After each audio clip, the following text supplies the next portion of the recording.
Alors le pôle systématique Paris Région est un pôle de compétitivité qui opère en Île-de-France.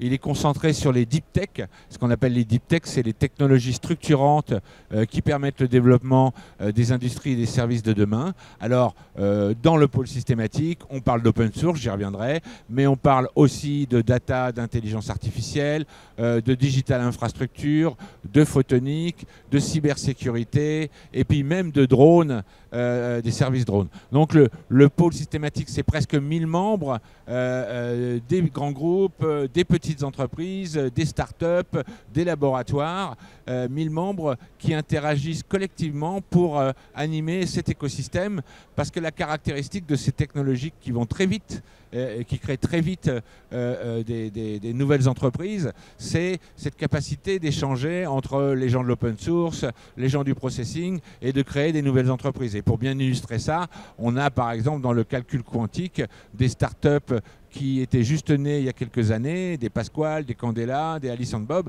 et qui sont aujourd'hui devenues des entreprises avec une croissance très importante. Donc, on a une mission pour animer la communauté open source en Île-de-France, qui est très riche, de près de 300 membres, avec beaucoup d'entreprises de taille moyenne, mais qui ont un objectif de produit très clair. Et dans la nature de l'open source, la notion de partage et surtout la notion des valeurs de ce partage est clé. Et donc, on a vraiment ce rôle d'animation de l'écosystème. Et pour canaliser un peu les forces, on a créé il y a une quinzaine d'années cet événement qui a eu différents noms et qui s'appelle aujourd'hui l'Open Source Experience, donc l'OSXP pour les experts, qui est venu aussi au Palais des Congrès Porte-Maillot depuis quelques années, sur lequel on travaille avec les gens d'Info Pro Digital pour la logistique, et puis on se concentre sur le programme du côté systématique.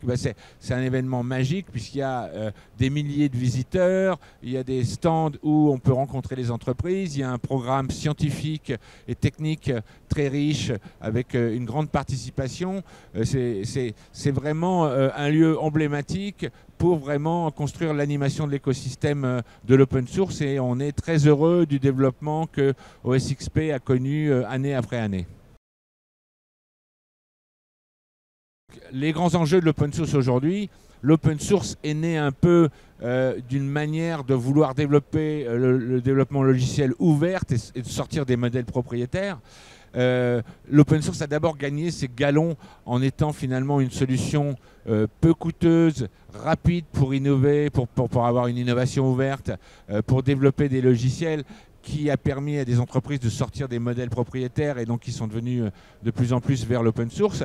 Après, l'open source, quelques années après, a été accéléré avec les services dans le cloud, où l'open source trouvait naturellement sa place, puisqu'il y avait des interactions entre différentes couches logicielles, et donc beaucoup de services pour le cloud se sont construits autour de l'open source.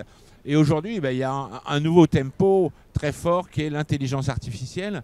On voit bien tous les investissements qui sont menés dans l'intelligence artificielle.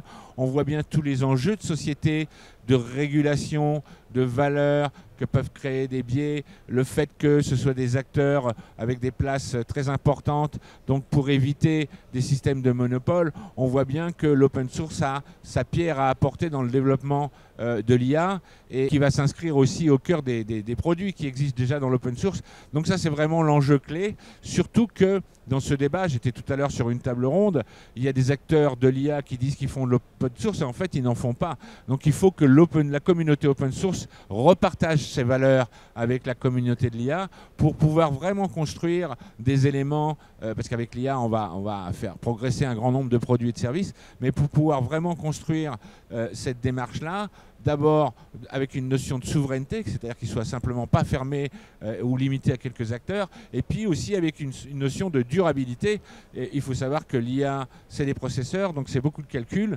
Si on regarde les calculs, l'impact du carbone aujourd'hui, on peut atteindre des sommets. Donc il faut qu'on intègre cette démarche vers l'IA qui est fondamentale et va changer beaucoup de choses, mais aussi avec une volonté de contenir l'impact carbone. Et donc la communauté open source, finalement, peut permettre de bien partager les communs de ce développement de l'IA avec ce qui est important à la fois pour les entreprises et pour la société.